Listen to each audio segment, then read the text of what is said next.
Hello, everybody, and welcome to Books of Blood. My name is John, and tonight I've got a review of a book called Midnight Horror Show, and it's by Ben Lathrop.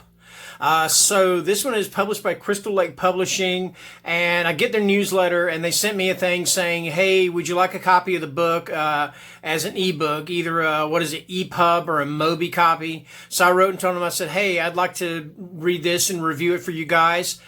So they sent me a Mobi copy. It's not even out in stores yet. I mean, I had to do an actual search for the book online. It's not on Amazon yet. It's not on Goodreads. In fact, I think I may be the first person reviewing it. I don't know. But anyway, I don't have a synopsis for it, so I'm going to try my best to tell you what the book is about, and then I'll give you my thoughts on the book. So anyway, the beginning of the book takes place with the prologue, and it takes place in, I believe, 1964, 54 or 64, I can't remember, but it's a drive-in movie show, and in between the movies, it's like a double feature, they show horror movies. There's like this stage act where this guy comes out and does all this creepy stuff, and he like cuts the heart out of this girl and things like that, and of course the teenagers eat it up, all right? So now you move to the modern day, and you got this police detective, and it's told from first person. The whole thing is told from the first person point of view of this police officer, this police detective. And the first thing he's doing, he's investigating this murder. And the murder is really strange because they find the guy hanging upside down in his home, I believe in his living room. And his throat is just cut ear to ear.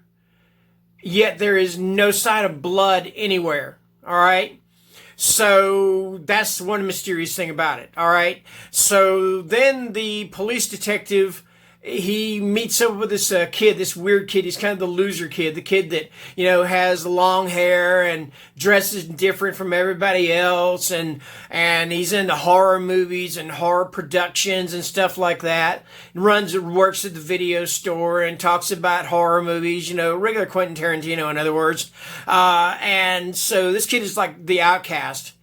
And through just a series of small events, he becomes a suspect in this fellow's murder. So the police detective kind of has his eye on him.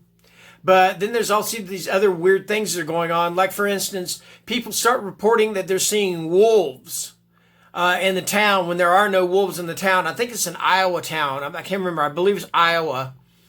But people start seeing wolves, and there's this thing with these strange sisters that lived in the town, the Skoger sisters, who weren't actually sisters, and everybody kind of knew that, the kind of thing I'm talking about.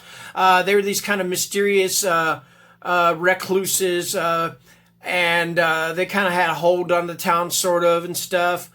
But anyway, you kind of find out that the whole thing with the murders, because there is more than one murder in the story, ties back to the old stage show that I was telling you about that would be showing during the intermission of the double features at this drive-in. All right, and it has a lot to do with the host of this horror show, a fellow who went by the name of Boris Orloff, and it turns out he was kind of like the town drunk.